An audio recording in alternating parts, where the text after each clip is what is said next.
Je suis arrivé à la fête de ma femme pour être publiquement humilié et servi avec des papiers de divorce. Alors, j'ai retiré mes 20 millions de dollars de son cabinet. Quelques minutes plus tard, mon téléphone s'est mis à sonner avec 456 appels manqués. Et quelqu'un est apparu à ma porte. Vous savez ce qu'on dit du karma? Parfois, c'est une patiente qui prend son temps. Mais ce soir, alors que j'entre dans l'atrium du Hilton, vêtu de mon plus beau costume Tom Ford et d'un sourire qui pourrait vendre de la glace aux Inuits, je n'ai aucune idée que le karma est sur le point de faire des heures supplémentaires. L'endroit est absolument effervescent. Des lustres en cristal projettent des prismes arc-en-ciel sur des sols en marbre qui ont probablement coûté plus cher que la plupart des voitures des gens. Je peux sentir le succès dans l'air, mêlé à du champagne hors de prix. Et cette arrogance particulière qui ne vient que des avocats qui pensent avoir réussi. L'ironie? Chaque satané sou de cette extravagance provenait de mon compte bancaire. Je m'appelle Mark Elios, j'ai 42 ans, et j'ai cette assurance d'homme fait par soi-même qui vient de la transformation d'une petite start-up technologique en un empire de plusieurs millions de dollars pendant que tout le monde essayait encore de comprendre comment utiliser un email sans appuyer. Accidentellement sur répondre à tous. Ce soir est censé être la grande inauguration de Hiver et Dubois LLP, le cabinet d'avocats de rêve de ma femme que j'ai financé comme une sorte de sugar daddy juridique. Alors que je me ferai un chemin à travers la foule, hochant la tête au visage que je reconnais des dîners de clubs de campagne et des galas de bienfaisance, je me sens en fait plutôt bien dans ma peau. C'est aussi mon moment, n'est-ce pas? Je veux dire, sans les poches profondes de Mark Elios, il n'y aurait pas de Hiver et Dubois LLP. Il n'y aurait pas cette fête chic avec ses sculptures de glace et ses fontaines de champagne qui semblent sortir d'un hall d'hôtel de Vegas. Mais alors je l'entends. Ce petit commentaire sournois qui transperce le bavardage de la fête comme un couteau dans du beurre. Un jeune associé, probablement tout juste sorti de l'école de droit et encore inexpérimenté, se penche vers son ami et dit avec un sourire en coin, « Eh bien, on dirait que le mari testé est là. » Mari testé. Les mots me frappent comme une gifle. Mais je continue de marcher, de sourire, parce que c'est ce que vous faites quand vous êtes Mark Elios. Vous ne laissez pas un inconnu dans un costume bon marché vous voir transpirer. Mais à l'intérieur, quelque chose de froid et déguisé commence à se tordre dans mon ventre. Je balaie la pièce du regard, cherchant Claire. Et la voilà, ma femme depuis 8 ans, debout sur l'estrade comme si elle possédait le monde. Et bon sang, elle est absolument magnifique. Ses cheveux noirs sont tirés en arrière dans ce chignon parfait et brillant qui a probablement pris 2 heures à sa styliste. Et elle porte ce collier de diamants que je lui ai acheté pour notre anniversaire l'année dernière. Celui qui a coûté plus que ce que la plupart des gens gagnent en une décennie. Elle rayonne sous ses lustres, recevant des félicitations et des bises de tout le monde qui compte dans la scène juridique new-yorkaise.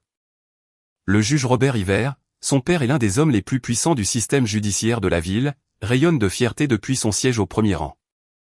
Victor Dubois, son associé et le gars à qui j'écrivais des chèques depuis 2 ans, se tient juste à côté, l'air suffisant dans son Armani sur mesure. Claire croise mon regard et sourit. Mais quelque chose ne va pas. Ce n'est pas le sourire chaleureux et sincère dont je suis tombé amoureux il y a toutes ces années. Celui-ci est différent, calculé, comme si elle avait déjà répété ce qui allait suivre. Elle tape sa coupe de champagne avec une cuillère en argent, et la pièce devient silencieuse. Tous les visages se tournent vers l'estrade. Chaque conversation s'arrête en plein milieu. On aurait pu entendre une mouche voler dans cet endroit, ce qui est déjà dire quelque chose étant donné que nous sommes au milieu de Manhattan. Mesdames et messieurs, commence Claire, sa voix portant ce ton doux et confiant qu'elle utilise au tribunal.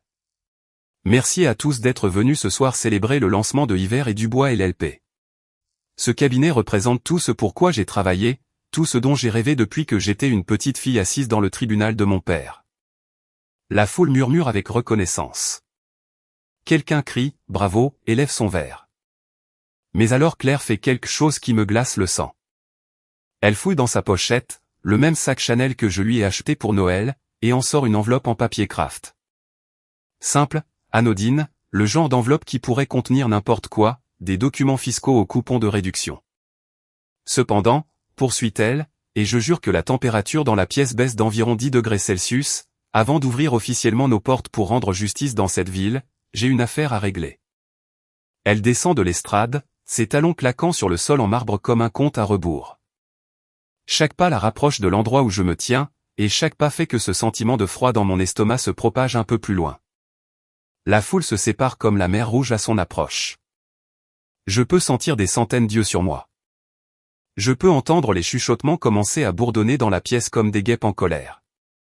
L'appareil photo du téléphone de quelqu'un flash, puis un autre.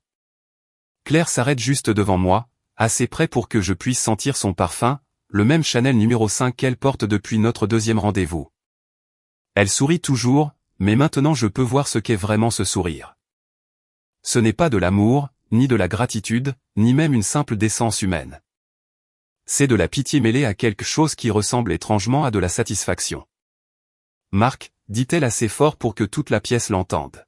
« Tu as été si généreux, si compréhensif, et je veux que tout le monde ici sache que la première affaire que Hiver et Dubois et LLP traitera est très proche de mon cœur. » Elle me tend l'enveloppe comme si elle me remettait un prix lors d'une cérémonie tordue. Le papier est lourd dans mes mains, lesté de possibilités que je ne veux pas envisager. La première affaire pour mon cabinet d'avocat, annonce-t-elle, se retournant pour s'adresser à la foule avec le même sourire répété, et mon divorce. Marc, j'ai besoin que tu signes ces papiers et que tu partes ce soir. Les mots restent suspendus dans l'air comme la fumée d'un canon. Pendant un instant, tout est parfaitement silencieux. Puis les applaudissements commencent, d'abord dispersés, puis de plus en plus forts. Certaines personnes halètent, couvrant leur bouche de leurs mains comme si elles regardaient un accident de voiture au ralenti. D'autres filment avec leur téléphone, probablement déjà en train de télécharger sur les réseaux sociaux avec des hashtags comme vie d'avocat et coup de force. Je reste là, tenant cette enveloppe, me sentant comme le plus grand idiot qui ait jamais foulé la terre. C'est mon argent qui finance cette fête. Ce sont mes relations qui remplissent cette pièce. C'est moi qui ai rendu toute cette soirée possible. Et maintenant, je suis congédié comme une sorte d'employé qui a dépassé son temps. L'humiliation devrait être écrasante. La trahison devrait me mettre à genoux. 8 ans de mariage, 2 ans à soutenir son cabinet de rêve, 20 millions de dollars de mon propre argent. Tout cela réduit à une enveloppe en papier craft et à une exécution publique devant toutes les personnes qui comptent dans le milieu juridique de New York. Mais vous savez quoi? Je ne crie pas. Je ne lui jette pas l'enveloppe au visage. Je ne fais pas la scène que tout le monde attend probablement, la crise dramatique qui leur donnerait de quoi potiner lors de leur brunch au club de campagne pendant les 6 prochains mois. Au lieu de cela, je fais quelque chose qui surprend probablement tout le monde dans cette pièce, peut-être même moi-même. Je plie cette enveloppe en deux, la glisse dans la poche de ma veste et me dirige vers la sortie la tête haute. Alors que je me ferai un chemin à travers la foule, j'entends les chuchotements reprendre. Je sens leurs yeux suivre chacun de mes mouvements. Mais je continue de marcher, passant devant les sculptures de glace et les fontaines de champagne, devant les sols en marbre et les lustres en cristal, devant tout ce que j'ai payé mais qui apparemment ne m'a jamais appartenu. Dehors, l'air nocturne de New York me frappe le visage comme une bénédiction. Je desserre ma cravate, laissant la brise fraîche balayer l'étouffement de cette salle de bal d'hôtel hors de prix. Et puis, debout sur le trottoir, les lumières de la ville se reflétant sur le pavé mouillé, je fais quelque chose qui choquerait probablement tout le monde encore à l'intérieur, célébrant mon humiliation publique. Je souris. Pas le faux sourire répété que j'ai porté toute la soirée, mais un vrai. Léger, mais sincère. Vous voyez, voici ce que personne dans cette pièce ne comprend à propos de Marc Elios. Je ne suis pas arrivé là où je suis en étant stupide. Je n'ai pas bâti un empire de plusieurs millions de dollars en faisant confiance aux gens sur parole. Et je n'ai certainement pas survécu dans le monde impitoyable des affaires sans avoir quelques plans de contingence sous la main. Ils pensent avoir gagné. Ils pensent que c'est la fin de l'histoire. Le mari insensé qui s'est fait avoir par sa femme ambitieuse et son associé malin. Ils pensent que Marc Elios s'est fait rouler dans la farine. Ils n'ont encore rien vu. Le vrai jeu, il ne fait que commencer. Vous savez ce qui est drôle avec la trahison? C'est comme une intoxication alimentaire. Au début, vous êtes juste confus et mal à l'aise, mais ensuite cela vous frappe d'un coup, et soudain vous voyez tout avec une clarté limpide.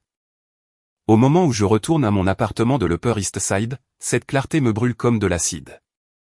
Je me serre 3 doigts de Macallan 25.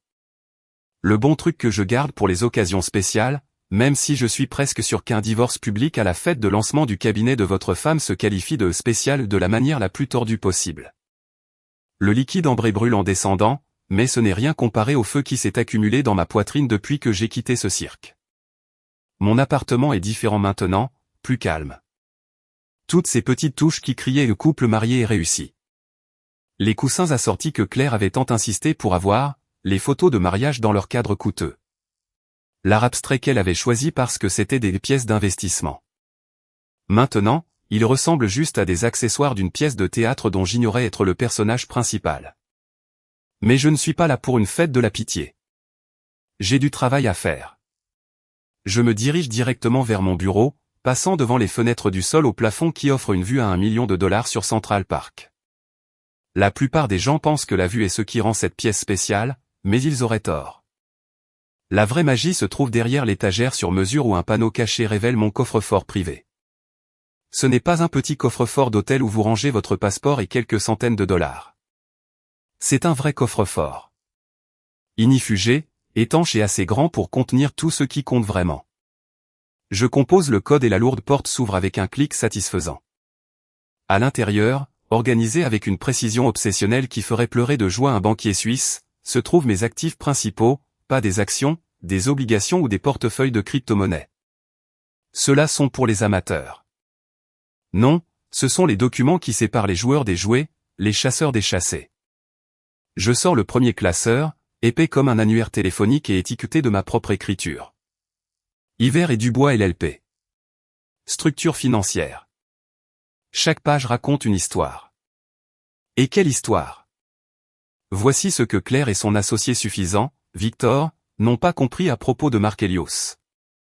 Je ne jette pas simplement de l'argent sur les choses en espérant le meilleur. Quand j'investis, je documente tout. Quand j'écris un chèque, je crée une piste de papier qui pourrait être suivie par un comptable aveugle atteint de dyslexie. La première section montre l'argent de départ initial. $5 millions transférés de mon compte personnel pour établir le capital d'exploitation du cabinet. Claire pensait que c'était un cadeau, un mari aimant soutenant les rêves de sa femme. En réalité, c'était un prêt avec des conditions très spécifiques qu'elle n'a jamais pris la peine de lire parce qu'elle était trop occupée à choisir le mobilier de bureau et à planifier les fêtes de lancement. Ensuite, le bail des bureaux. Cette magnifique suite d'angles sur Madison Avenue avec la table de conférence en acajou et la vue sur le Chrysler Building. Celle qui coûte $40 000 par mois. Oui, elle est à mon nom. Le contrat de bail est là, noir sur blanc, avec le reçu de dépôt de garantie de $200 000. Je feuillette d'autres pages, chacune une petite police d'assurance que je n'aurais jamais pensé devoir encaisser. Les coûts de design intérieur, un autre $250 000 pour la vision d'élégance juridique sophistiquée de Claire. La bibliothèque juridique sur mesure avec ses textes juridiques en première édition et ses étagères sculptées à la main, 6 chiffres. Le système informatique de pointe et le logiciel de gestion des dossiers, encore $100 000. Mais le véritable coup de poing, ce sont les frais de recrutement. Claire et Victor ont fait une frénésie d'embauche comme s'ils construisaient l'équivalent juridique des Yankees. Ils ont débauché des associés seniors de cabinets réputés, offrant des primes à la signature et des salaires gonflés qui feraient pâlir d'envie les cadres de Wall Street. Chacune de ces offres était soutenue par mon argent. Et chaque contrat comprend une clause qui lie leur emploi à la stabilité financière du cabinet. Tandis que je parcours ces documents, quelque chose commence à monter du fond de ma poitrine. Au début, je pense que c'est une autre vague d'humiliation, mais ensuite je réalise ce que c'est réellement. Des rires. Des rires sombres et amers qui ont le goût de la vengeance servie à température ambiante. Parce que voici ce qui devient limpide alors que je passe en revue mes registres méticuleux. Je n'ai pas été le mari de Claire pendant les 2 dernières années. J'ai été sa banque, un distributeur automatique de billets ambulants avec une alliance et un compte courant joint. Chaque dîner où elle me présentait comme mon mari, l'entrepreneur technologique, elle disait en réalité mon financier qui ne comprend rien au droit. Chaque fois qu'elle me demandait mon avis sur les décisions d'embauche ou les emplacements de bureau, elle était juste polie en dépensant mon argent. Chaque discours passionné sur la construction de quelque chose de significatif et de durable. Elle parlait de le construire avec mes fonds tout en planifiant de me couper de l'équation. Je sors mon ordinateur portable et commence à croiser les documents avec mes relevés bancaires. Le schéma est si évident maintenant que je n'arrive pas à croire que je l'ai manqué. Chaque dépense majeure pour le cabinet coïncidait avec Claire travaillant tard le soir, prenant des dîners avec des clients qui semblaient toujours inclure Victor, et rentrant à la maison avec cette lueur que je prenais stupidement pour de la satisfaction professionnelle. 20 millions de dollars. C'est le grand total quand on additionne chaque chèque, chaque virement bancaire, chaque paiement par carte de crédit que j'ai fait pour soutenir Hiver et Dubois LLP. 20 millions de dollars pour financer l'aventure de ma femme et financer ma propre humiliation publique. Mais c'est là que Claire et Victor ont commis leur erreur fatale. Ils ont supposé que j'étais juste un autre homme riche qui avait réussi par chance et qui restait riche en jetant de l'argent sur les problèmes. Ils pensaient que j'étais le genre de pigeon qui signe des papiers sans les lire et qui fait confiance aux gens parce que c'est plus facile que d'être soupçonneux. Ils n'ont clairement jamais fait leur devoir sur la façon dont Mark Helios opère réellement.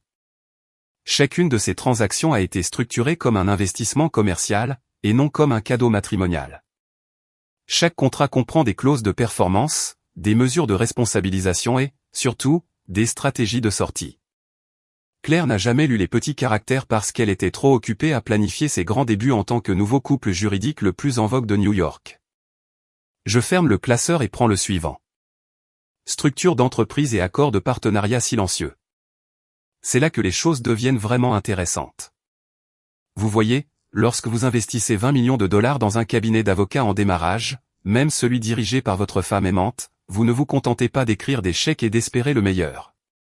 Vous créez des structures juridiques qui protègent votre investissement. Vous vous établissez en tant qu'associé silencieux avec des droits et des responsabilités très spécifiques. Des droits comme la possibilité de geler les comptes de l'entreprise si la responsabilité fiscale est remise en question. Des droits comme la divulgation obligatoire de toutes les dépenses majeures. Des droits comme le retrait unilatéral des capitaux investis en vertu de clauses de rupture d'obligations fiduciaires. La beauté de tout cela, c'est que Claire a signé chacun de ces accords elle-même. Elle était si désireuse de mettre la main sur mon argent qu'elle a à peine jeté un coup d'œil aux documents d'entreprise. Elle a probablement supposé qu'il s'agissait simplement de clauses juridiques standards, le genre de paperasse que l'on signe lorsque son mari est trop prudent pour protéger ses actifs. Je me penche en arrière dans mon fauteuil et prends une autre gorgée de ce Macallan, savourant à la fois le whisky et l'ironie. À ce moment précis, Claire et Victor sont probablement encore au Hilton, se prélassant dans la douce lumière de leur coup de force, acceptant les félicitations de tous ces aigles du droit qui ont été témoins de ma déconfiture publique. Ils pensent avoir gagné. Ils pensent que Mark Helios vient de se faire avoir par les deux personnes les plus intelligentes de la pièce. Ils planifient probablement déjà comment dépenser mes 20 millions, peut-être même en plaisantant sur la facilité avec laquelle il a été possible de séparer un imbécile de son argent. Ce qu'ils ne réalisent pas, c'est que Mark Helios ne se fait pas jouer. Il joue le jeu mieux que quiconque. Et parfois, cela signifie laisser les gens penser qu'ils gagnent jusqu'au moment où ils réalisent qu'ils ont été échecs et mat. Je ferme le coffre-fort et me sers un autre verre. Demain, la véritable éducation commence. Ce soir, je ne suis qu'un homme dans un appartement coûteux, entouré de preuves de la plus grande erreur que sa femme ait jamais commise. Mais bon, nous faisons tous des erreurs. L'astuce est de s'assurer que les vôtres ne sont pas fatales. Vous savez ce qui sépare les gens qui réussissent des autres? Le timing. Non seulement savoir quoi faire, mais savoir exactement quand le faire. Et alors que je suis assis dans mon bureau à 2h47 du matin, sirotant mon troisième verre de Macallan et fixant l'écran de mon ordinateur portable, je réalise que mon timing n'a jamais été aussi bon. La ville, dehors, sous mes fenêtres, est majoritairement endormie, mais je suis grand ouvert, avec le genre de lucidité qui ne vient que quand votre monde a été sens dessus dessous et que vous le voyez enfin à l'endroit. Claire et Victor sont probablement assoupis dans une suite d'hôtels 5 étoiles en ce moment, ivres de champagne et de leur propre génie perçu.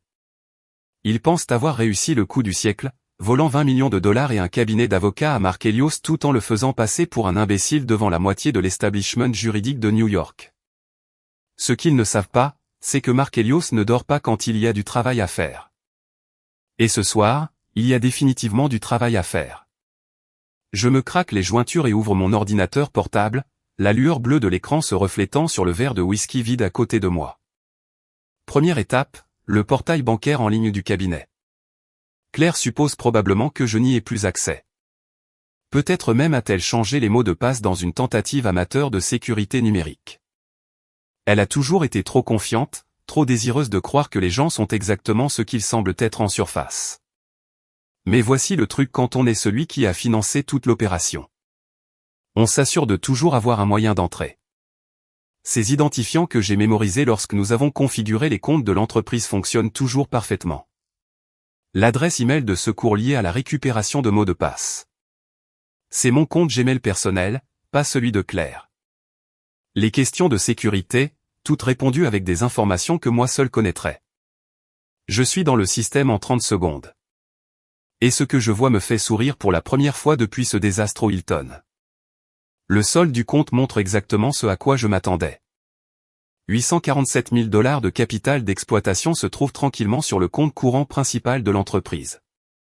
Il y a aussi le compte du marché monétaire avec 1,2 million de dollars supplémentaires en fonds de réserve et le compte de dépenses que Victor utilise pour financer ses dîners d'affaires avec Claire dans les restaurants les plus chers de la ville. Ça va être amusant. Je commence par les plus petits mouvements. Le genre d'ajustements financiers qui ne déclencheront aucun signal d'alarme immédiat, mais qui provoqueront certainement des conversations intéressantes lundi matin. Le système de paiement automatique qui gère les dépenses mensuelles du cabinet, le loyer du bureau, les services publics, le service de nettoyage, les fournisseurs de café, subit un petit ajustement, pas annulé, comprenez-moi bien. Juste temporairement suspendu en raison des exigences de vérification de compte. Ensuite, les paiements aux fournisseurs. Cette entreprise de traiteurs sophistiqués qui a fourni la fontaine de champagne et le service de caviar de ce soir, le paiement de leur facture vient d'être gelé en attendant une révision financière. Le fleuriste qui a créé ces centres de table élaborés. Même chose. La location du système de sonorisation, le photographe, le service de voiturier. Chaque fournisseur qui a contribué à mon humiliation publique vient d'être mis en statut au paiement en attente. Mais je ne fais que m'échauffer. Le véritable chef-d'œuvre est le système de paie. Tous ces avocats brillants que Claire et Victor ont débauchés de cabinets concurrents, ceux avec leurs primes à la signature et leurs salaires à 6 chiffres et leurs attitudes qui pourraient couper du verre.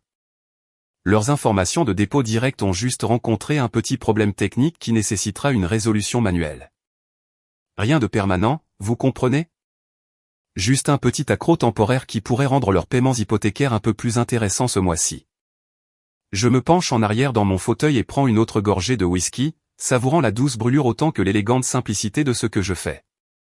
Ce n'est pas un raid d'entreprise dramatique avec des OPA hostiles et des réunions de conseil d'administration hurlantes. C'est une précision chirurgicale. Le genre de destruction silencieuse qui se produit dans les feuilles de calcul et les requêtes de base de données pendant que les cibles dorment paisiblement dans leur lit. Mais le vrai coup de grâce est encore à venir. Je navigue jusqu'à la section de gestion des investissements du portail où le joyau de mon architecture financière attend. Ma clause de retrait d'associé silencieux. Elle est enfouie dans la sous-section 7.3 de l'accord de partenariat d'entreprise. La partie que l'avocat de Claire a probablement survolée parce qu'elle ressemblait à un langage standard. Ce qu'elle dit en réalité, en termes juridiques très précis, c'est que tout associé ayant contribué à plus de 75% de la capitalisation initiale du cabinet a le droit à un recouvrement immédiat des actifs en cas de violation substantielle de la responsabilité fiduciaire ou de dissolution de la confiance du partenariat. 20 millions de dollars dans l'annonce publique de divorce de Claire lors de la fête de lancement du cabinet. Le sourire suffisant de Victor alors qu'il me regardait recevoir ses papiers. Je dirais que cela se qualifie comme une violation substantielle de presque tout. Je clique sur le processus de retrait, chaque écran me demandant de confirmer que oui, je veux vraiment faire cela et oui, je comprends les conséquences et oui, je suis absolument certain. Le système est conçu pour vous faire réfléchir à deux fois, pour vous donner plusieurs occasions de reculer face à ce qu'il sait être une option nucléaire financière. Mais Mark Helios ne recule pas. Pas quand il a été berné, pas quand il a été humilié, et certainement pas quand il a 20 millions de raisons de faire comprendre son point de vue. L'écran final est d'une beauté simple. Demande de retrait soumise. Les fonds seront transférés dans les 24 à 48 heures ouvrables. En attente de la vérification finale de la documentation. En dessous de cela, un chiffre qui me fait rater un battement de cœur. 20 millions de dollars. 20 millions de dollars sont sur le point de disparaître des comptes de Hiver et Dubois LLP comme la brume du matin sous le soleil d'été. Je clique sur soumettre et me penche en arrière pour regarder les rouages numériques se mettre en mouvement. Quelque part dans les profondeurs des serveurs des systèmes bancaires, des signaux électroniques commencent déjà à circuler, initiant le processus qui transformera le cabinet de rêve de Claire d'une start-up puissante en un tas de documents juridiques très coûteux. La beauté de tout cela est le timing. C'est samedi soir ou dimanche matin. Techniquement, les banques ne commenceront à traiter quoi que ce soit que lundi, ce qui signifie que Claire et Victor ont environ 40 heures pour savourer leur victoire avant de découvrir à quoi ressemble réellement la version Mark Helios d'un règlement de divorce. Je me sers un dernier verre de ce Macallan et me dirige vers les fenêtres du sol au plafond donnant sur Central Park. La ville s'étend en dessous de moi comme une carte de circuit imprimée, tout en lumière scintillante et en connexion cachée. Quelque part là-bas, Claire dort probablement du sommeil des victorieux, rêvant de sa nouvelle vie en tant que célébrité juridique la plus en vue de New York. Ce qu'elle ne sait pas encore, c'est que vous ne pouvez pas bâtir un empire juridique sur l'argent de quelqu'un d'autre et ensuite vous attendre à ce qu'il s'en aille simplement quand vous en avez fini avec lui. Vous ne pouvez pas humilier Mark Helios devant la moitié des puissants de la ville et supposer qu'il n'y aura pas de conséquences. Il voulait une scène à cette fête, une rupture dramatique dont ils pourraient parler lors de leur brunch au club de campagne. Ce qu'ils obtiennent à la place est quelque chose de bien plus dévastateur. Une tempête silencieuse qui va traverser leur petit monde parfait comme un ouragan de catégorie 5. Le meilleur, c'est qu'ils ne la verront jamais venir avant qu'il ne soit trop tard. Je lève mon verre vers la ville endormie et souris. Lundi matin va être très, très intéressant. Lundi matin frappe New York comme un train de marchandises. Et je suis assis dans ma cuisine, sirotant un café colombien qui coûte plus cher la livre que la plupart des gens ne dépensent en courses, regardant le lever du soleil peindre le ciel en nuances d'orange et de rose. C'est une belle journée qui s'annonce, le genre qui vous rend reconnaissant d'être en vie et absolument ravi d'être Mark Helios. Mon téléphone a bourdonné depuis environ 6h30 du matin, s'allumant comme un arbre de Noël avec des appels entrants, des SMS et des messages vocaux. L'identifiant de l'appelant ressemble à un bottin mondain de personnes qui ont soudainement besoin de me parler de toute urgence. Claire, 47 appels manqués et ce n'est pas fini. Victor Dubois, 12 appels, chacun probablement plus désespéré que le précédent. Et un défilé de membres du conseil d'administration, d'investisseurs et de fournisseurs dont je reconnais les noms de la fête très coûteuse qu'ils ont donnée samedi soir. Je les ignore tous. Il y a quelque chose de profondément satisfaisant à détenir des informations dont d'autres ont désespérément besoin tout en maintenant un silence radio complet. C'est comme être la seule personne avec un parapluie sous un orage. Vous pouvez choisir qui reste au sec et qui est trempé jusqu'aux os. La voix de mon portier crépite à l'interphone à exactement 10 heures. Pile à l'heure. Monsieur Helios, monsieur.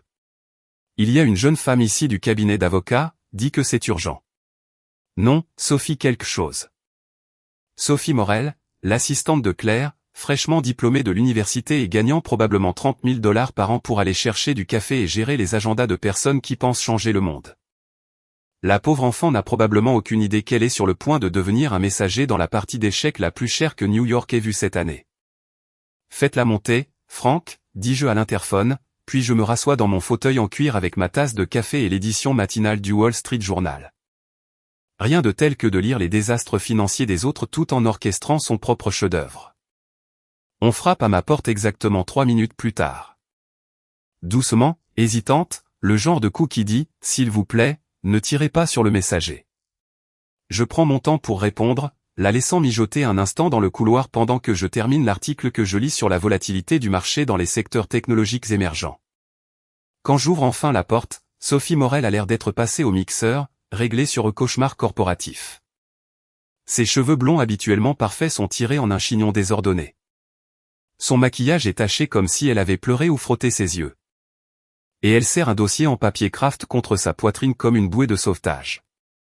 Monsieur Helios, dit-elle, et sa voix se brise un peu. Merci de me recevoir.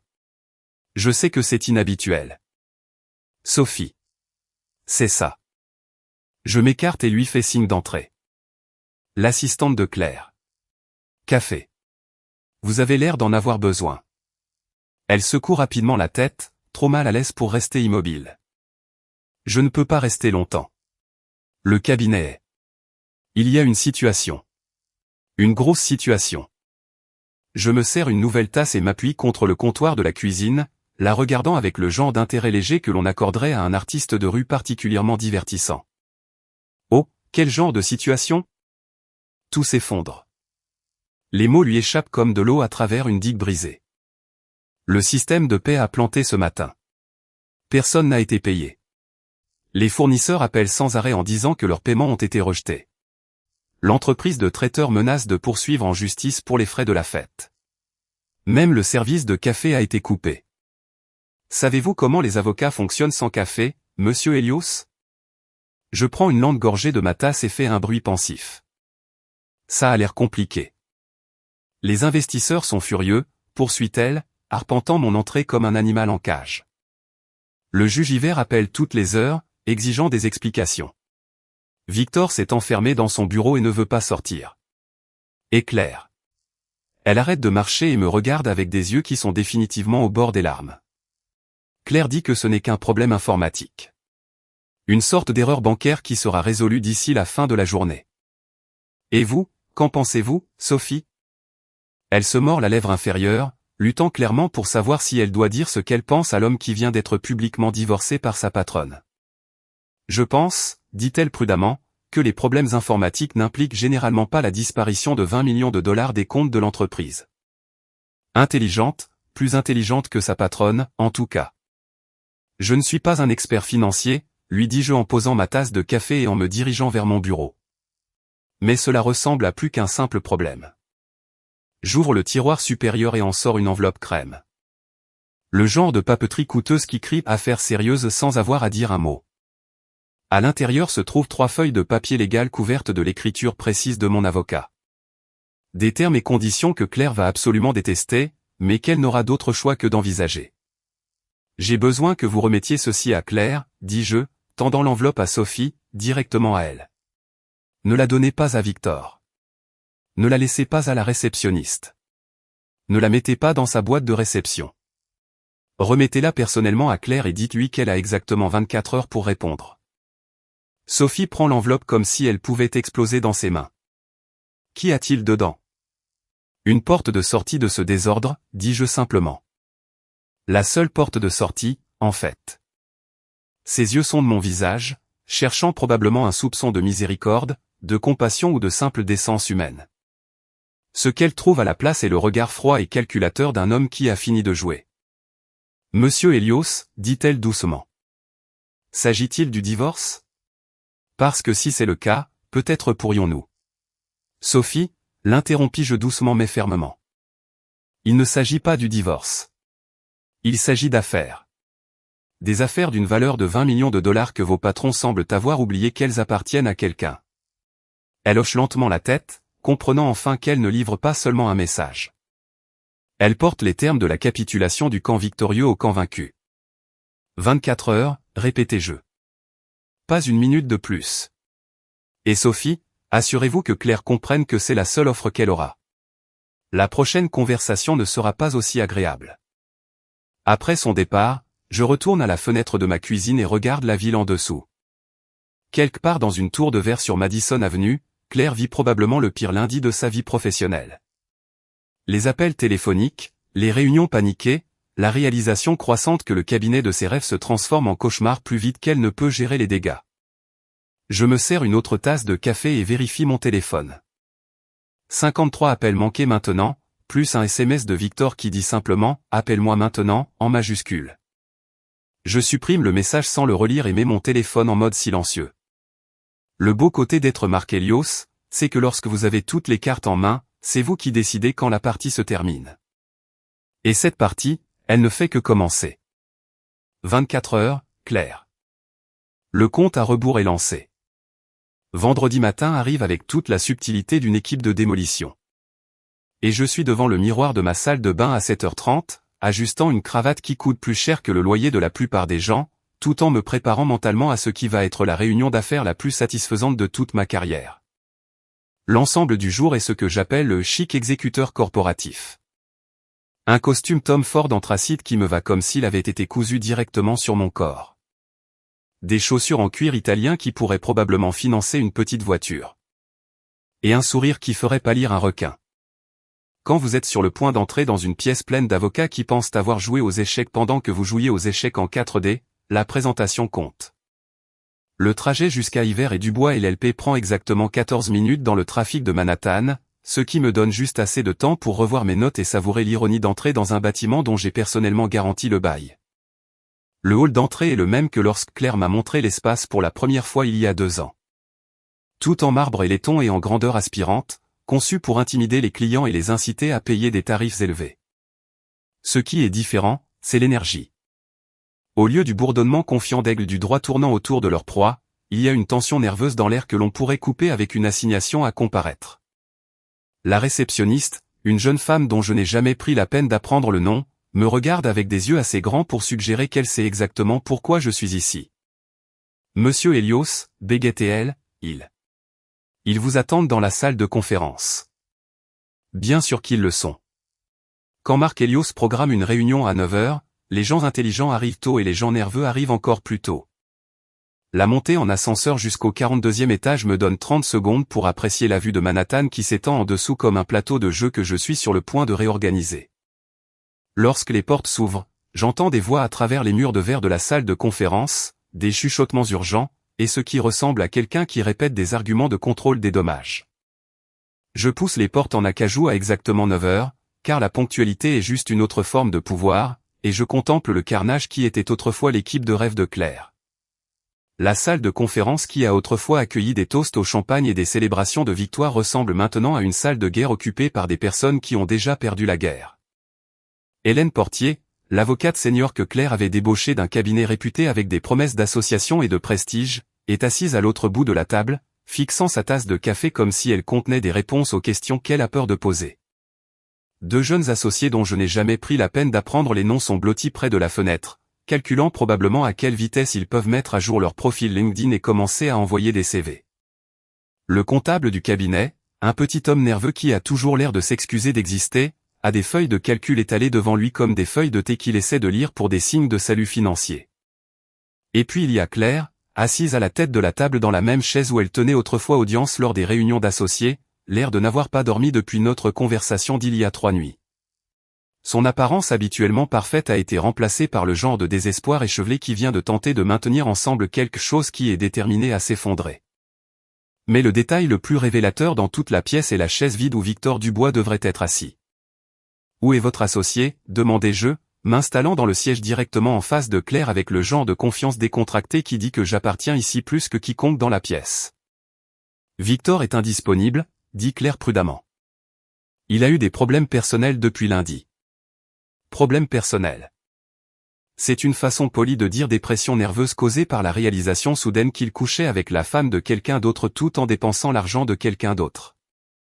La rumeur dans la communauté juridique est que Victor n'a pas quitté son appartement depuis mardi, survivant à coups de plats chinois à emporter et, j'imagine, d'une alimentation constante de crises de panique.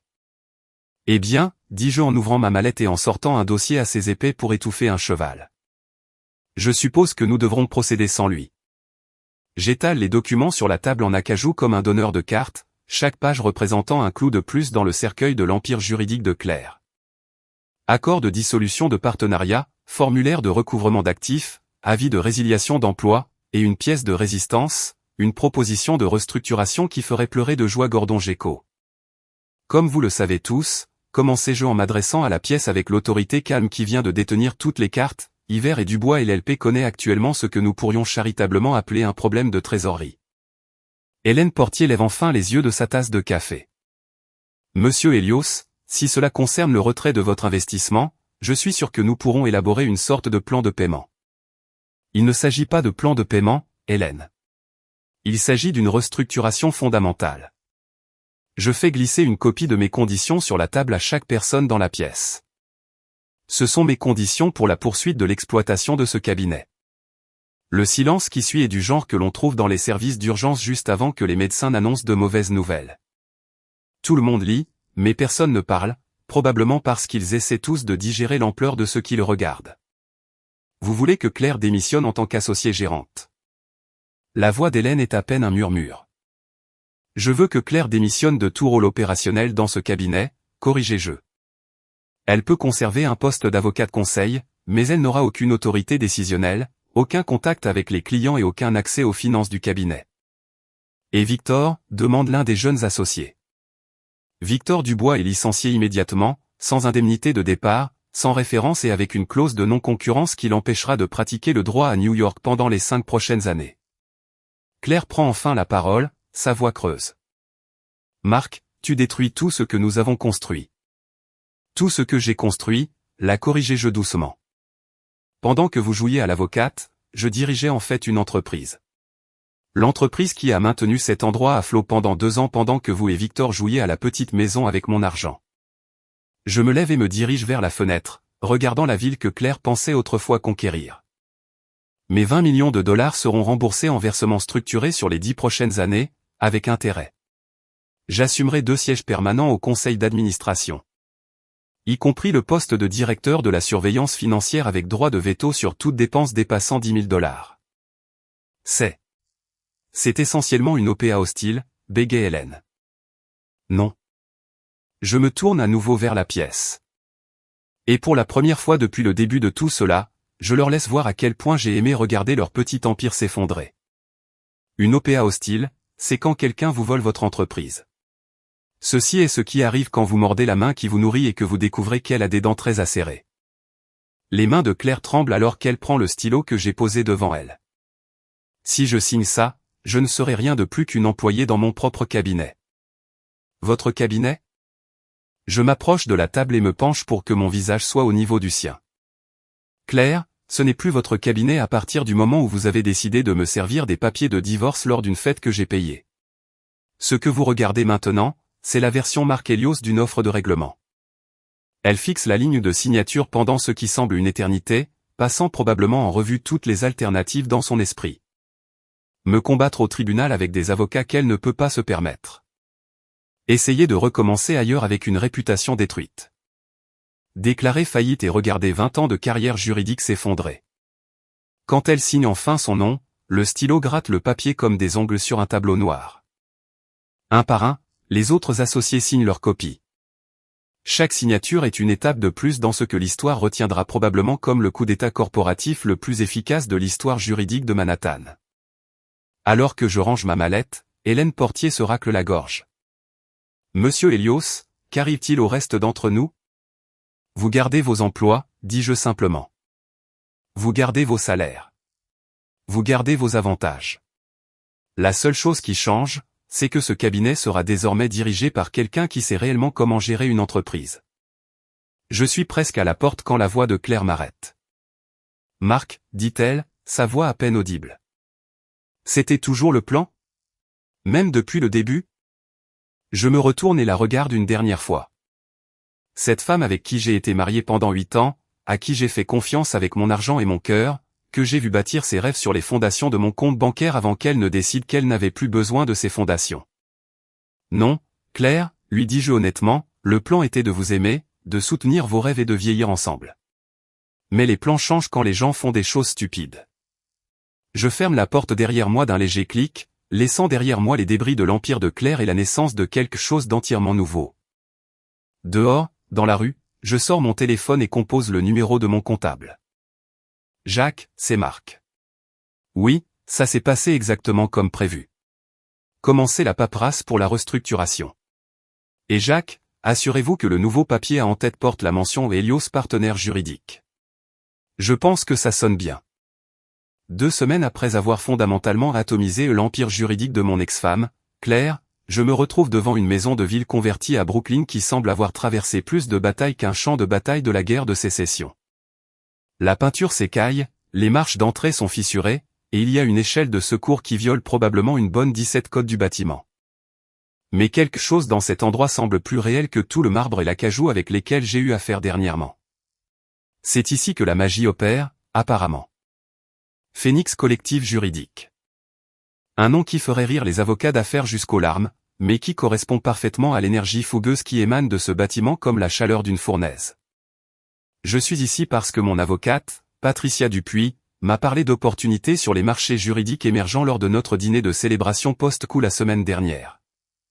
Ce qu'elle voulait dire en fait, c'est, il y a cette jeune avocate folle à Brooklyn qui rend les grands cabinets nerveux, et vous devriez peut-être aller la voir avant que quelqu'un d'autre ne le fasse. La zone d'accueil semble avoir été décorée par quelqu'un qui a fait ses achats exclusivement dans des vide-greniers et dans le bac à soldes d'IKEA. Des chaises dépareillées, une table basse probablement plus vieille que la plupart du personnel, et des murs couverts de coupures de journaux sur des affaires qu'ils ont gagnées contre des entreprises qui pourraient acheter et vendre tout ce bâtiment sans sourciller. Mais voici le truc avec Mark Elios. Je ne suis pas arrivé là où je suis en jugeant les livres à leur couverture. Certains des investissements les plus rentables que j'ai jamais faits ont commencé dans des endroits qui semblaient être à une inspection sanitaire près d'être condamnés. Monsieur Helios, m'appelle une voix de l'autre bout de la pièce, et je me tourne pour voir une femme probablement assez jeune pour être contrôlée à l'entrée des restaurants, mais qui se tient avec le genre de confiance qui prend généralement des décennies à développer. Je suis Lydia Durand. Merci d'être venue. Lydia Durand ressemble exactement à ce que l'on attend de quelqu'un qui dirige un collectif juridique à Brooklyn. Des cheveux noirs tirés en queue de cheval qui dit « Je n'ai pas le temps de faire des coiffures sophistiquées ». Des jeans qui ont probablement vu plus de tribunaux que certains avocats n'en voient dans toute leur carrière, et des yeux qui brûlent avec le genre d'intensité que l'on ne trouve généralement que chez les gens qui ont quelque chose à prouver au monde. Mademoiselle Durand. Je lui serre la main, notant la poigne ferme qui n'essaie pas de surcompenser, mais ne s'excuse pas non plus d'exister. Intéressante opération que vous avez ici. Elle rit, et c'est le genre de son authentique que je n'ai pas entendu dans les milieux juridiques depuis plus longtemps que je ne veux l'admettre. C'est une façon de le dire. Venez, laissez-moi vous faire visiter avant que vous ne décidiez si nous sommes des visionnaires brillants ou complètement fous. La visite qui suit est comme entrer dans un univers parallèle où les avocats se soucient réellement d'autre chose que des heures facturables et des parcours de partenariat.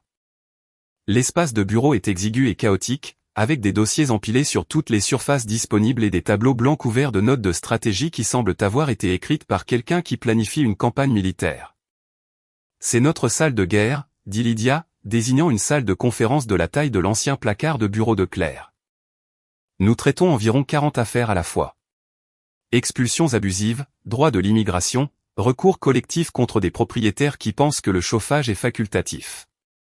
En janvier, je prends un dossier sur la table. Martinez contre Blackstone Property Management.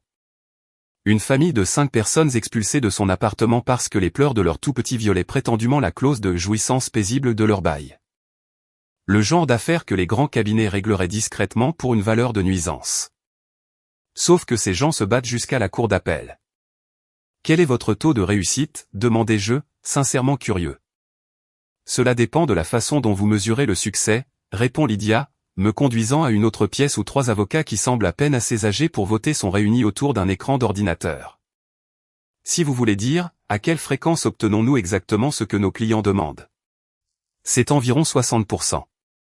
Si vous voulez dire, à quelle fréquence empêchons-nous les gens de se faire complètement avoir par des entreprises avec des budgets juridiques illimités? C'est plus proche de 90%.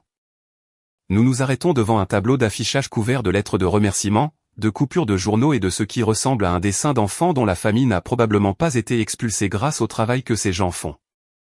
C'est le genre de décoration murale que vous ne verriez jamais chez Helios Partenaires Juridiques, où le succès se mesure en heures facturables et en distribution de partenariats. Monsieur Helios, dit Lydia, et pour la première fois depuis mon arrivée, sa voix devient sérieuse. Je vais être honnête avec vous. Nous sommes fauchés. Pas fauchés à cause de problèmes de trésorerie ou en attente de créances. Nous choisissons entre le loyer du bureau et l'assurance maladie des employés. J'apprécie l'honnêteté. D'après mon expérience, les gens qui sont prêts à admettre qu'ils se noient sont généralement ceux à qui il vaut la peine de jeter une bouée de sauvetage. À quel point fauché, demandai-je. Il nous reste environ 6 semaines de capital d'exploitation, en supposant que personne ne tombe malade et que le système de chauffage ne rende pas complètement l'âme avant le printemps. Notre plus grosse affaire corporative vient d'être réglée pour une fraction de ce que nous espérions. Et la ville a coupé le financement des programmes d'aide juridique de 30%. Elle me conduit à son bureau, qui est essentiellement un placard avec une fenêtre et suffisamment de livres de droit pour constituer une petite bibliothèque. Le bureau est couvert de relevés financiers qui brossent le tableau d'une organisation qui fonctionne à la passion et au café depuis plus longtemps qu'il ne le faudrait.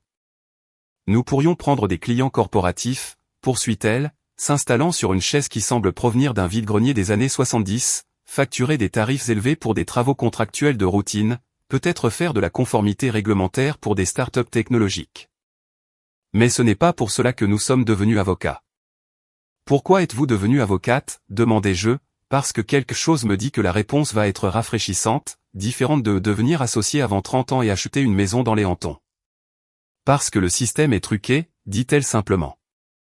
Parce que les avocats d'affaires gagnent plus en un mois que la plupart des gens en un an, pendant que des familles sont expulsées parce qu'elles ne peuvent pas se permettre une représentation juridique. parce que les tribunaux de l'immigration ont un taux de condamnation de 97% lorsque les gens se représentent eux-mêmes, mais un taux d'acquittement de 60% lorsqu'ils ont un avocat compétent. Elle sort un dossier et étale quelques papiers sur son bureau. Nous n'essayons pas de devenir riches, monsieur Elios. Nous essayons d'égaliser les chances juste assez pour que l'argent ne soit pas la seule chose qui détermine si vous obtenez justice. Je regarde les projections financières, les dossiers des affaires, les lettres de remerciement, et quelque chose se met en place que je n'attendais pas. Ce n'est pas juste une autre opportunité d'investissement ou une autre façon de diversifier mon portefeuille. C'est l'anti-Claire. C'est ce que le cabinet de Claire aurait pu être si elle s'était réellement souciée de pratiquer le droit au lieu de jouer à l'avocate pour les caméras. Que feriez-vous avec 10 millions de dollars, demandai-je. Les yeux de Lydia s'écarquillent comme si je venais de lui demander ce qu'elle ferait si des aliens atterrissaient sur les marches du palais de justice. 10 millions? Vous êtes sérieux? Très sérieux. 10 millions de dollars en capital de démarrage en échange de 40% des parts et d'un siège au conseil d'administration. Que construiriez-vous? Elle n'hésite pas, ce qui me dit qu'elle a pensé à cette conversation bien avant que je n'entre par sa porte. Étendre à tous les 5 arrondissements. Embaucher 20 avocats supplémentaires. Créer un programme de formation pour les étudiants en droit qui veulent faire du droit d'intérêt public mais ne peuvent pas se permettre de faire des stages non rémunérés. Mettre en place une clinique juridique dans chaque quartier où les gens peuvent obtenir de vrais conseils au lieu de simples formulaires à remplir. Et changer le jeu. Faire en sorte qu'avoir une équipe juridique d'entreprise ne signifie pas automatiquement que vous gagnez. Égaliser les chances pour que la justice ne soit pas seulement pour les personnes qui peuvent se la permettre. Je sors mon chéquier. Oui, je porte toujours un vrai chéquier parce que certaines choses sont trop importantes pour les virements électroniques, et j'écris un chiffre qui fait monter les larmes aux yeux de Lydia. 10 millions de dollars. Pas un prêt avec des conditions compliquées et des clauses de performance. Pas un investissement avec des stratégies de sortie et des accords de partage des bénéfices. Juste un capital de démarrage pour quelqu'un qui veut mener le bon combat et qui en a vraiment le courage. Monsieur Elios, dit-elle, fixant le chèque comme s'il pouvait disparaître si elle clignait des yeux. Vous venez de nous sauver. Vous avez sauvé tout ce que nous essayons de construire ici. Non, lui dis-je en me levant et en lui serrant à nouveau la main. Vous m'avez sauvé. J'ai été tellement occupé à jouer à des jeux corporatifs que j'ai oublié ce que ça fait d'investir dans quelque chose qui compte vraiment. Alors que je retourne à ma voiture, je sors mon téléphone et compose le numéro de Patricia Dupuis. Patricia, c'est Marc. Vous vous souvenez de cette opportunité sur les marchés juridiques émergents dont vous avez parlé? Oui, je viens de leur faire un chèque de 10 millions. Et Patricia, il ne s'agit plus de vengeance. Il s'agit de construire quelque chose de réel. Pour la première fois depuis le début de tout ce désordre, je ne pense pas à Claire, ni à Victor, ni aux ruines fumantes de Hiver et du bois. Je pense à ce qui va suivre. Et ça fait tellement plus de bien que de regarder en arrière. 3 semaines après avoir fondamentalement adopté un collectif juridique acharné à Brooklyn, comme une sorte de philanthrope au sugar daddy, Claire m'appelle avec une proposition aussi alléchante qu'une dévitalisation effectuée par un dentiste ivre. Elle veut se rencontrer pour prendre un café afin de discuter de notre narratif public, ce qui est le langage des relations publiques pour aider-moi à trouver comment présenter ce désastre pour que je n'ai pas l'air d'une idiote complète. L'endroit qu'elle choisit est le Café Orphée, l'un de ces endroits de l'Upper West Side agressivement neutres où les couples divorcés se retrouvent pour régler les accords de garde et où les partenaires commerciaux échoués se rencontrent pour se partager ce qui reste de leur rêve. C'est le genre d'endroit qui sert des toasts à l'avocat à 15 $ et qui a suffisamment de bruit ambiant pour couvrir des conversations animées sans qu'elles ressemblent à des épisodes de Jerry Springer. J'arrive exactement à l'heure, car la ponctualité est une autre forme de guerre psychologique, et je trouve Claire déjà assise à une table de coin avec son ordinateur portable ouvert et ce qui ressemble à un bloc-notes juridique couvert de points de discussion. Elle porte un tailleur bleu marine qui crie la compétence professionnelle et un maquillage probablement conçu pour cacher le fait qu'elle n'a pas bien dormi depuis l'effondrement de son empire. Marc, dit-elle alors que je m'assois, sa voix portant cette modulation prudente que les avocats utilisent lorsqu'ils essaient d'avoir l'air raisonnable tout en demandant des choses déraisonnables. Merci d'être venu. Je sais que c'est compliqué. Je commande un café noir à une serveuse qui a l'air assez jeune pour être ma fille et je me penche en arrière dans ma chaise avec le genre de confiance détendue qui vient de détenir toutes les cartes dans un jeu où votre adversaire essaie encore de comprendre à quel jeu il joue. Alors, dis-je, versant lentement de la crème dans mon café avec la lenteur délibérée de quelqu'un qui n'a nulle part ailleurs où aller et tout le temps du monde. De quoi s'agit-il, Claire ? Elle fait glisser son ordinateur portable sur la table comme si elle présentait des preuves dans un procès pour meurtre. Sur l'écran se trouve un projet de communiqué de presse formaté avec tout le polish professionnel d'une déclaration de gestion de crise d'une entreprise Fortune 500. Le titre est « Helios partenaire juridique annonce une transition de leadership ». Je commence à lire et à chaque phrase, mon appréciation pour l'utilisation créative de la langue française grandit exponentiellement. Selon ce chef-d'œuvre de fiction corporative, Claire se retire des fonctions opérationnelles pour se concentrer sur les relations stratégiques avec les clients. Mon acquisition de l'intérêt majoritaire dans le cabinet est décrite comme une transition planifiée pour optimiser l'efficacité opérationnelle. L'absence totale de Victor Dubois de toute mention dans le document est apparemment due au fait qu'il poursuit de nouvelles opportunités dans le secteur privé. C'est comme lire un conte de fées écrit par quelqu'un qui a appris l'écriture créative à partir de documents de la SEC. C'est intéressant, dis-je après avoir lu tout le texte. Ce qui prend environ 3 minutes car il s'agit principalement de mots à la mode enchaînés avec des absurdités corporatives.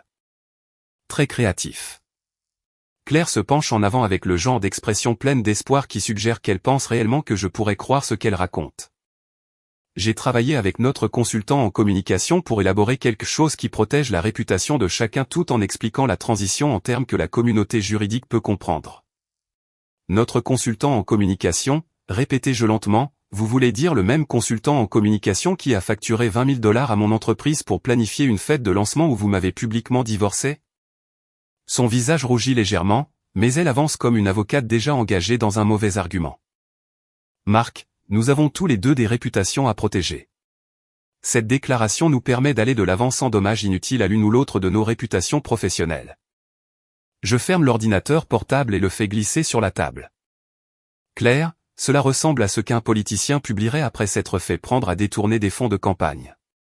C'est 90% d'emballage pour 10% de vocabulaire fantaisiste. C'est une déclaration professionnelle qui... C'est un mensonge, l'interrompis-je doucement mais fermement. Chaque phrase de ce document est conçue pour cacher la vérité au lieu de l'expliquer. Vous voulez protéger nos réputations ? Commençons par dire aux gens ce qui s'est réellement passé. Elle me regarde comme si je venais de suggérer que nous passions une page entière dans le New York Times pour avouer des crimes de guerre. Tu veux que je dise la vérité ? La vraie vérité ? Concept fou, je sais. Mais oui, je veux que tu dises la vérité.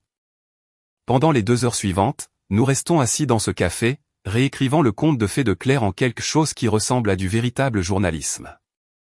C'est comme opérer un morceau d'écriture créative, en coupant tout le jargon d'entreprise jusqu'à ce qu'il ne reste que du brut, de l'honnête, et probablement plus dévastateur que tout ce que j'aurais pu écrire moi-même. Le premier brouillon que Claire produit est encore principalement des ordures, mais ce sont des ordures qui vont dans la bonne direction. Au lieu de se retirer des fonctions opérationnelles, elle écrit démissionner des postes de direction.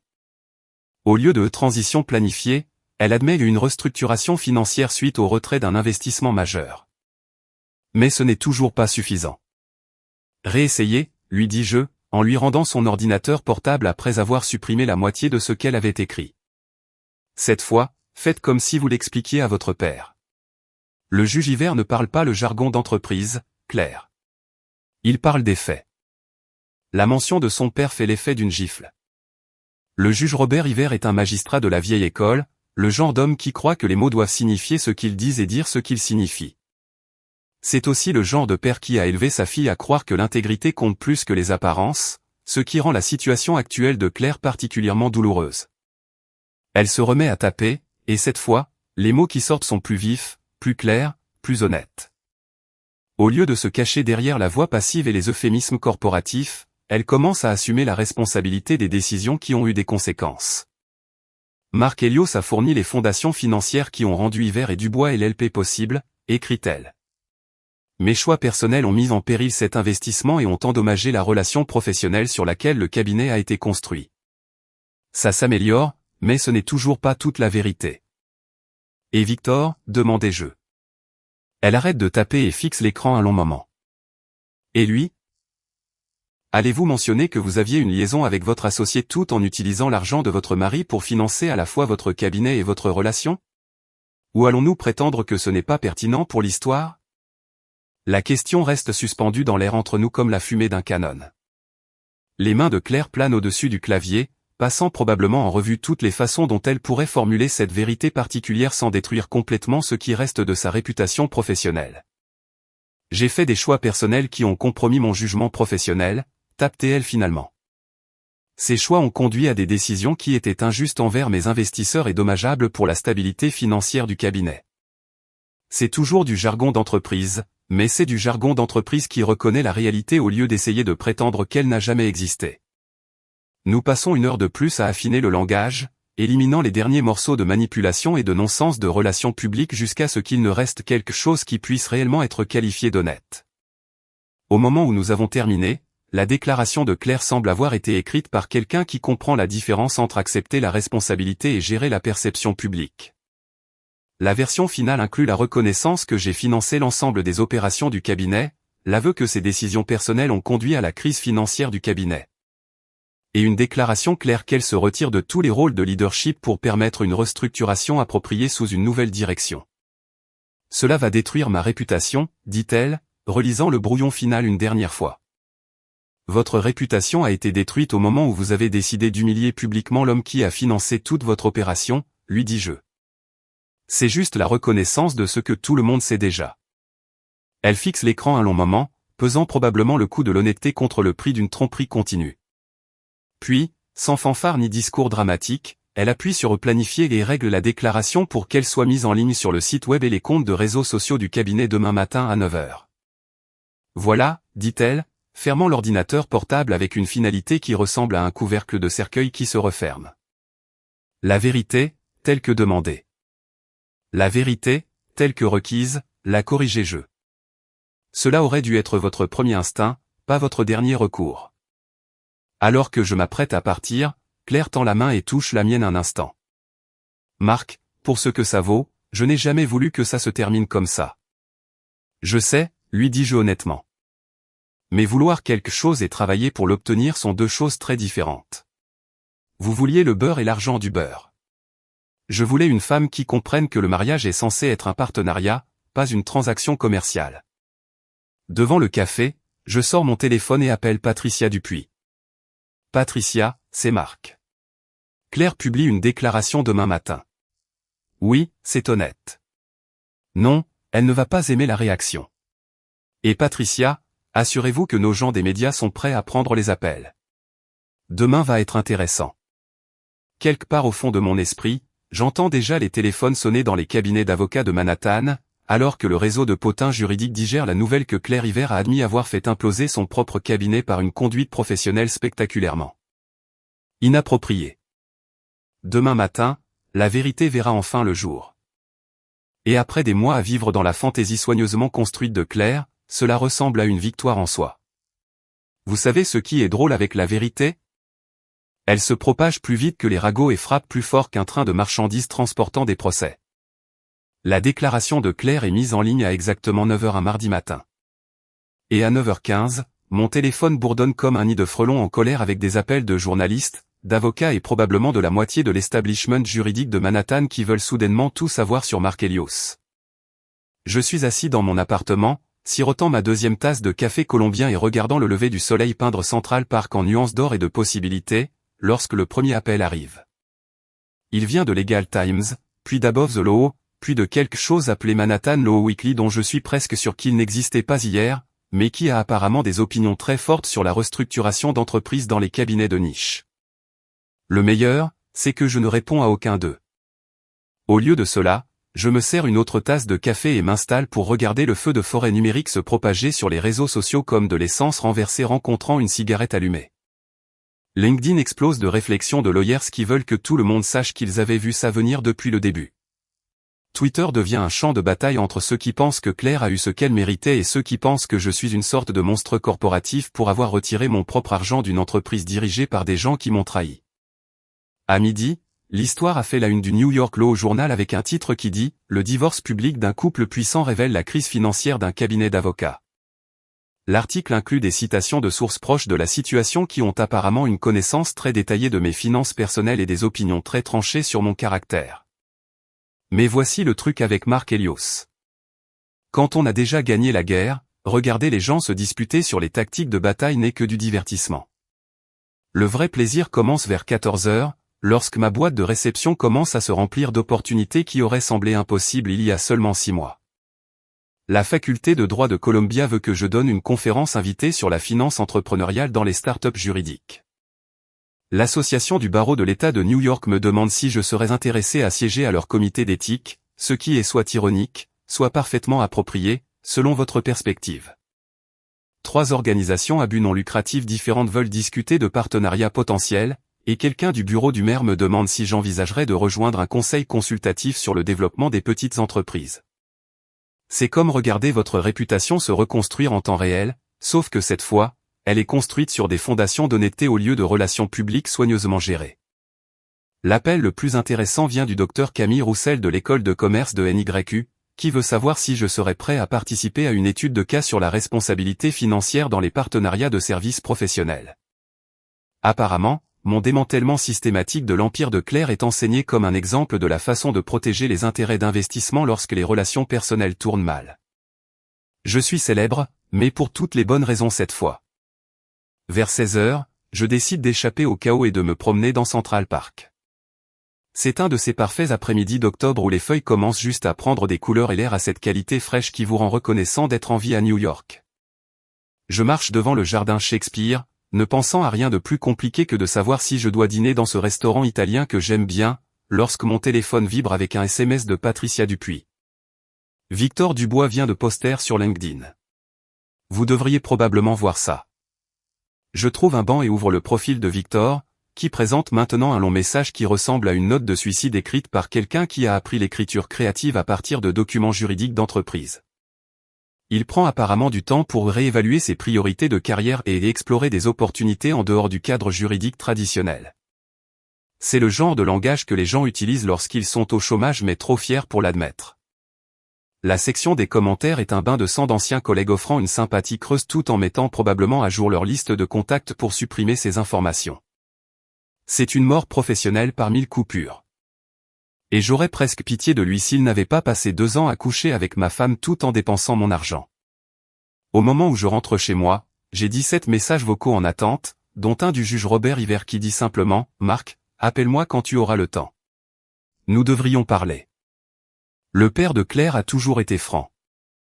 Le genre d'homme qui ne gaspille ni les mots ni le temps en plaisanterie lorsqu'il y a des affaires sérieuses à discuter. Je le rappelle immédiatement, car ignorer le juge Hiver est le genre d'erreur qui vous poursuit toute votre vie. Marc, répond-il dès la première sonnerie. J'ai lu la déclaration de Claire. J'ai aussi lu la couverture dans la presse juridique. Tu vas bien? C'est une question si simple, mais venant de lui, elle porte le poids d'une véritable préoccupation. Le juge Hiver a vu sa fille détruire son mariage et sa carrière, et pourtant il me demande si je vais bien. Je vais mieux que je ne l'ai été depuis des années, juge, lui dis-je honnêtement. Merci de demander. Bien. C'est bien. Il y a une pause et je l'entends choisir ses mots avec soin. Marc, je veux que tu saches que ce que Claire a fait, la façon dont elle a géré cette situation, ce n'est pas comme ça que je l'ai élevée. Ce n'est pas le genre de personne que je pensais qu'elle était. Les gens changent, juge. Parfois, ils vous montrent qui ils ont toujours été. Peut-être, mais je veux que vous sachiez que vous avez géré cela avec plus de classe que la plupart des hommes n'auraient montré. Vous auriez pu la détruire complètement, et vous ne l'avez pas fait. Après avoir raccroché, je réalise que le juge Hiver a raison. J'aurais pu détruire Claire complètement. J'aurais pu m'assurer qu'elle ne pratiquerait plus jamais le droit. J'aurais pu la transformer en un conte moral que les étudiants en droit étudieraient pendant des décennies. Au lieu de cela, je lui ai donné une chance de se reconstruire, bien qu'à une échelle beaucoup plus petite et avec une compréhension beaucoup plus claire du fonctionnement réel du monde. Peut-être que cela fait de moi un homme meilleur que je ne le pensais. Ou peut-être que cela fait simplement de moi quelqu'un qui a appris la différence entre la justice et la vengeance. Ce soir-là, je me prépare pour le dîner quand mon concierge m'appelle pour annoncer que j'ai une visite.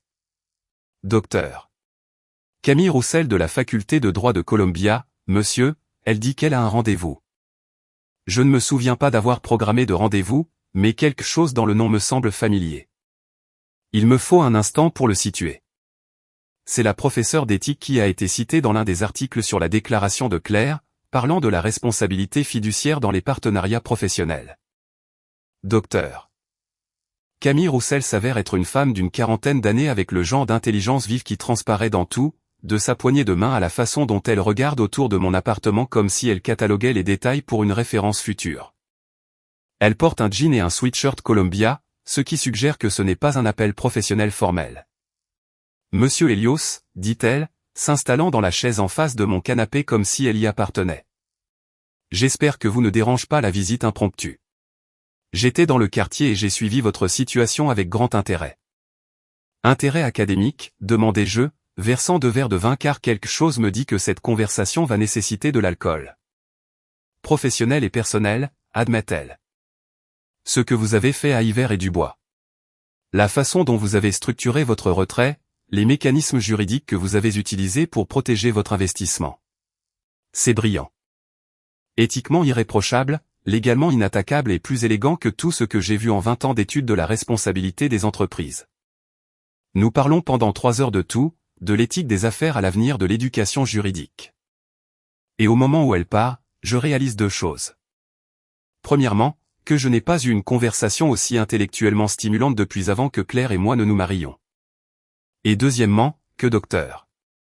Camille Roussel a le genre de sourire qui vous donne envie de comprendre ce qui la fait rire. Alors que je range les verres à vin, je me surprends à sourire sans raison particulière, sauf que pour la première fois depuis des années, l'avenir semble être quelque chose à espérer plutôt que quelque chose à survivre. Demain, je commence à donner un séminaire à Columbia sur la finance entrepreneuriale. La semaine prochaine, je rencontre l'équipe juridique de Phoenix pour discuter des plans d'expansion. Et bientôt, je demanderai peut-être à Dr. Camille Roussel si elle aimerait poursuivre notre conversation autour d'un dîner. La guerre avec Claire est terminée, et j'ai gagné. Mais plus important encore, je suis enfin prêt à construire quelque chose de nouveau. 6 mois après l'implosion spectaculaire de ce qui fut l'empire juridique de Claire, je suis assis dans mon nouvel appartement de l'Upper West Side, corrigeant des copies pour mon séminaire de droit commercial à Columbia Law School. Quand le coursier FedEx se présente avec un colis qui est sur le point de clore le dernier chapitre de l'histoire de la vengeance de Mark Elios. L'appartement est plus petit que mon ancien. Pas de comptoir en marbre ni de fenêtre du sol au plafond donnant sur Central Park, mais il reçoit la lumière du soleil. Une vraie lumière du soleil, honnête et directe, qui traverse des fenêtres de taille normale et rend tout chaleureux et vivant, au lieu de ressembler à une exposition de musée conçue pour impressionner des gens que je n'ai jamais vraiment aimés de toute façon. L'enveloppe FedEx est adressée d'une écriture que je reconnais immédiatement, même si des mois se sont écoulés depuis que j'ai vu la cursive distinctive de Claire. Pas d'adresse de retour, mais le cachet de la poste de Portland me dit tout ce que je dois savoir sur la distance qu'elle a parcourue depuis la scène juridique de Manhattan qu'elle pensait autrefois conquérir. Je me sers une tasse de café, du café ordinaire, pas le colombien à $20 la livre que je buvais parce que cher était censé signifier meilleur.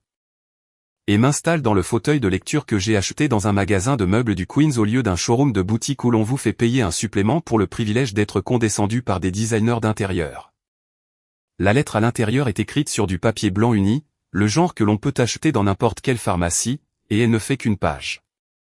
Mais parfois, une page suffit à dire tout ce qui doit être dit. Marc, je me suis installé à Portland il y a 3 mois.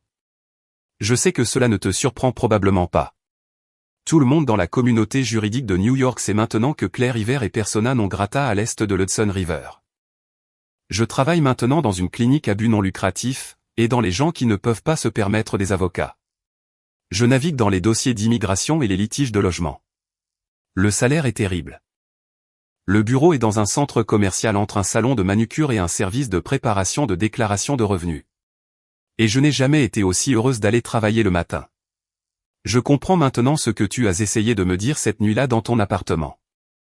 Je comprends la différence entre être respecté et être célèbre, entre construire quelque chose de réel et construire quelque chose qui a l'air bien dans les publications juridiques spécialisées. J'ai passé 8 ans marié à un homme qui a soutenu mes rêves même quand je ne méritais pas son soutien. Et j'ai tout gâché parce que je pensais devoir prouver quelque chose à des gens dont l'opinion n'aurait pas dû compter. Je sais que tu ne veux probablement pas avoir de mes nouvelles. Je sais que je n'ai pas le droit de demander le pardon ou la compréhension ou même la reconnaissance que cette lettre existe, mais je voulais que tu saches que je suis différente maintenant. Pas meilleure nécessairement, mais différente. La femme qui t'a servi des papiers de divorce a cette fait jouer un personnage qu'elle pensait devoir être. La femme qui écrit cette lettre est juste Claire, essayant de comprendre comment vivre avec les choix qu'elle a faits et les ponts qu'elle a brûlés. Je n'attends pas le pardon. Je voulais juste que tu le saches. Claire. Je lis la lettre 2 fois, puis la plie soigneusement et la glisse dans le tiroir du bureau où je garde les documents importants que je ne suis pas prêt à jeter mais que je n'ai pas besoin de regarder tous les jours. À côté des déclarations de revenus et des polices d'assurance et de l'acte de propriété de cet appartement que personne ne m'a aidé à choisir parce que je suis parfaitement capable de choisir mon propre espace de vie, bon sang. Il n'y a plus de colère en moi quand je pense à Claire. Pas d'amertume, de ressentiment ou de désir de vengeance supplémentaire. Juste une sorte de tristesse lointaine pour la femme qu'elle aurait pu être si elle avait découvert qui elle était réellement avant d'essayer de devenir quelqu'un d'autre. L'ironie est que la Claire qui a écrit cette lettre, celle qui travaille dans une clinique juridique de centre commercial, gagnant un argent terrible pour aider des gens qui ont réellement besoin d'aide, c'est la femme dont je suis tombé amoureux il y a 10 ans. C'est la femme que j'aurais soutenue et encouragée et avec qui j'aurais construit une vie si elle avait existé ailleurs que dans mon souvenir de qui elle était autrefois. Mais cette femme a disparu quelque part entre l'obtention de son diplôme de droit et la première fois que quelqu'un l'a appelée une étoile montante dans les cercles juridiques de Manhattan. Elle a été remplacée par quelqu'un qui se souciait plus des apparences que de la réalité, plus d'être perçue comme une réussite que de faire un travail qui comptait. Peut-être que Portland lui donnera une chance de retrouver qui elle était censée être. Peut-être que travailler dans cette clinique de centre commercial lui apprendra la différence entre avoir une carrière et avoir une vocation. Peut-être qu'elle comprendra que le respect doit être gagné par des actions, et non acheté avec l'argent des autres. Ou peut-être pas. Peut-être que ce n'est qu'une autre performance. Une autre image soigneusement élaborée conçue pour me faire croire qu'elle a appris quelque chose qu'elle n'a pas réellement appris. J'ai déjà été dupé par Claire Hiver.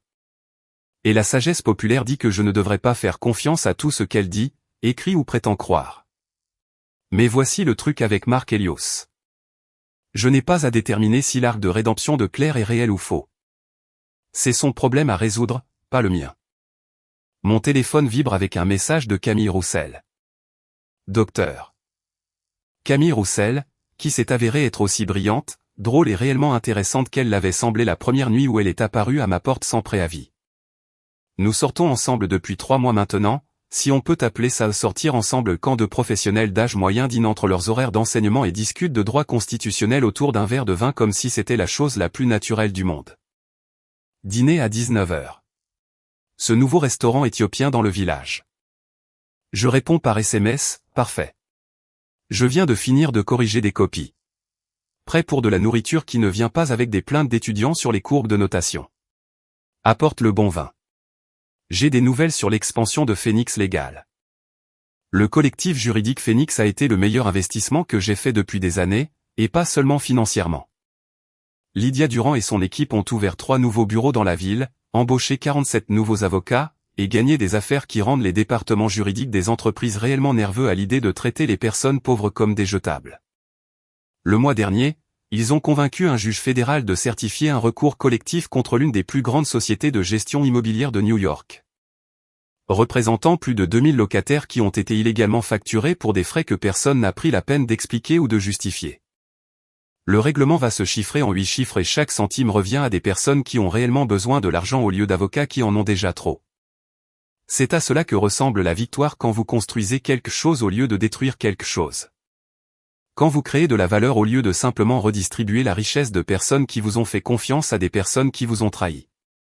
Je regarde par ma fenêtre la rue en contrebas où des gens normaux vivent des vies normales sans se soucier des empires juridiques ou des restructurations d'entreprises ou de savoir si leur conjoint prévoit de les humilier publiquement lors de fêtes qu'ils ont payées. Un couple marche main dans la main vers le métro, se dirigeant probablement vers des emplois qui ne leur demandent pas de remettre en question les motivations de chacun ou de documenter chaque transaction financière comme s'ils se préparaient à la guerre. Ça pourrait être Camille et moi dans 6 mois ou 1 an, ou quand nous comprendrons que ce que nous avons vaut la peine d'être officialisé. Marcher pour dîner sans vérifier nos téléphones pour des messages urgents d'avocats, de comptables ou de partenaires commerciaux qui pensent que le monde s'arrêtera s'ils n'ont pas de réponse immédiate à des questions qui pourraient attendre demain. La lumière du soleil commence à s'estomper, peignant mon appartement en nuances d'or et d'ambre qui rendent tout chaleureux et possible. Dans 1 heure, je retrouverai Camille à ce restaurant éthiopien, et nous parlerons des plans d'expansion de Phoenix Legal et de ses recherches sur l'éthique juridique, et peut-être de ce que nous faisons le week-end prochain quand aucun de nous n'aura de copie à corriger ou de dossier à examiner. Plus tard ce soir, je rentrerai chez moi dans cet appartement qui m'appartient entièrement, me servirai un verre de vin qui coûte exactement ce que le vin devrait coûter, et lirai un livre qui n'a rien à voir avec les affaires. Le droit ou la vengeance ou toutes les choses qui ont consumé ma vie l'année dernière. Demain, j'enseignerai à des étudiants en droit désireux l'intersection de l'entrepreneuriat et de l'éthique, aiderai Lydia Durand à trouver comment financer des cliniques juridiques dans des communautés mal desservies, et emmènerai peut-être Camille à cette exposition d'art dont elle a parlé. La guerre avec Claire est terminée. La reconstruction de Mark Helios est achevée, et pour la première fois depuis plus longtemps que je ne peux m'en souvenir, l'avenir semble être quelque chose à construire plutôt que quelque chose à survivre. Je ferme le tiroir du bureau avec la lettre de Claire à l'intérieur et me dirige vers la fenêtre où les derniers rayons du soleil de l'après-midi transforment la ville en quelque chose qui ressemble presque à de l'espoir. La meilleure vengeance, il s'avère, n'est pas de détruire vos ennemis. C'est de construire une vie si belle que leur trahison devient insignifiante. Et ça, je le réalise, est la victoire ultime.